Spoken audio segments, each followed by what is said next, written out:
A introdução aqui, né, da independência na América Espanhola, o capítulo 3 aí, por favor, acompanhe aí, né? O que a gente fala de América Espanhola, sempre que a gente fala de América Espanhola, a gente está falando, na verdade, dos países aqui dos nossos vizinhos, né?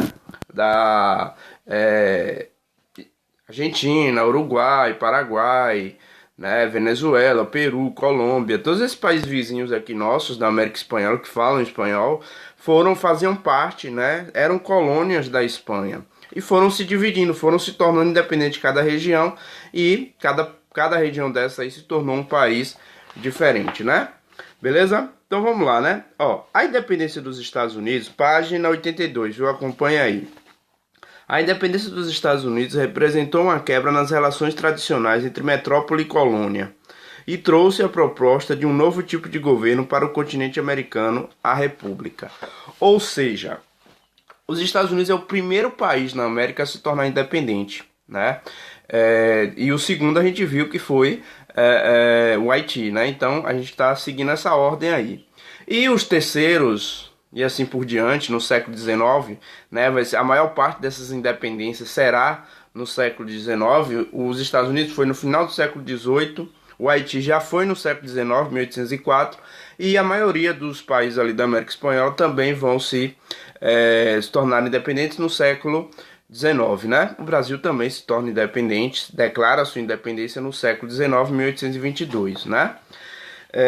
Então tem toda uma influência dos Estados Unidos, né? Inclusive os Estados Unidos vai influenciar muitas revoltas aqui no Brasil, essa independência dos Estados Unidos. Os Estados Unidos se tornam independentes dia 4 de julho, inclusive hoje é feriado nos Estados Unidos, né? Se tornou independente dia 4 de julho de 1776, é o primeiro país da América a se tornar independente, e ele influencia muito, né? A partir desse momento ele influencia bastante as colônias aqui, porque ele vai trazer esse novo sistema, a República, né? Certo? Os velhos princípios e práticas do antigo regime deram sinais de decadência durante a Revolução Francesa, e valores de liberdade e igualdade foram disseminados por outros países da Europa, que gradativamente iniciaram reformas políticas e sociais, e também, ao longo do século, destituíram seus reis e procuraram instaurar novas formas de governo. Lembrem que a gente vai dizer o seguinte, né? Existiam três movimentos aí que foram eles os responsáveis pelo fim do absolutismo, né? O absolutismo, que era aquele poder absoluto do rei. Esses três movimentos, entre eles, tem como principal a Revolução Francesa, mas você tem aí também a Revolução Industrial na Inglaterra, foi importante, e também a independência dos Estados Unidos. Esses três processos colocam fim no sistema absolutista, né? E influenciam o mundo inteiro. Aí aqui vem, a Igreja Católica, apesar de sua grande influência nos âmbitos administrativos e governamental durante o antigo regime, foi perdendo prestígio em razão da reforma e do iluminismo. Como assim? Como é que a Igreja vai perdendo prestígio? Lembre que o iluminismo tinha a ideia de separar a Igreja do Estado, né? Que isso se chama Estado laico. O que é Estado laico, gente? Sempre que vocês ouvirem Estado laico, é a separação da Igreja e do Estado. Lembre que no absolutismo a Igreja controlava o Estado também, ela estava envolvida ali, né? Tanto que o rei era uma pedra o Papa era uma pedra no sapato de muitos reis. Então, a partir do iluminismo, se prega a separação da Igreja e do Estado. A Igreja vai cuidar só das questões religiosas e não vai se intrometer nas questões políticas. Esse é o Estado laico, essa é uma defesa do iluminismo, certo? No entanto, as igrejas protestantes, cujos preceitos e doutrinas permitiam e, por vezes, até incentivavam o enriquecimento dos indivíduos, conquistaram mais adeptos no norte da Europa. Gente, isso aqui é importante.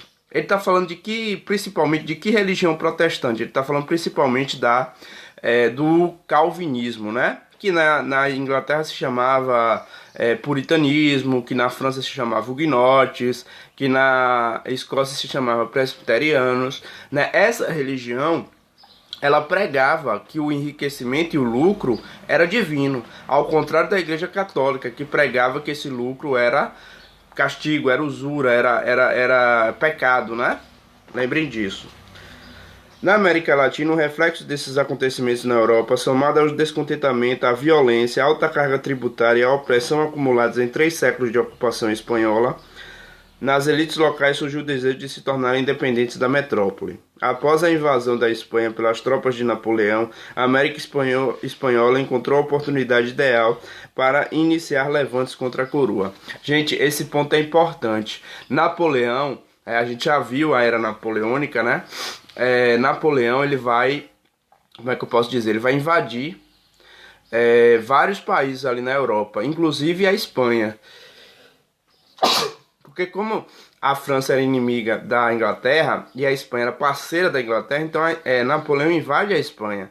A partir do momento que Napoleão destrona o rei, né, tira o rei Dom Fernando e bota seu irmão como rei da Espanha, isso é a grande oportunidade que os países aqui da América, né, a América Espanhola, têm para se tornar independente. Porque a Espanha lá está passando por problemas seríssimos. Então chegou a nossa vez aqui de tentar a nossa liberdade. Muito inspirado pelas ideias iluministas. Beleza? Então esse é o processo, é a introdução do processo de independência da América Espanhola. Daqui a pouquinho eu volto com mais um pouquinho sobre a administração América Espanhola no início, beleza?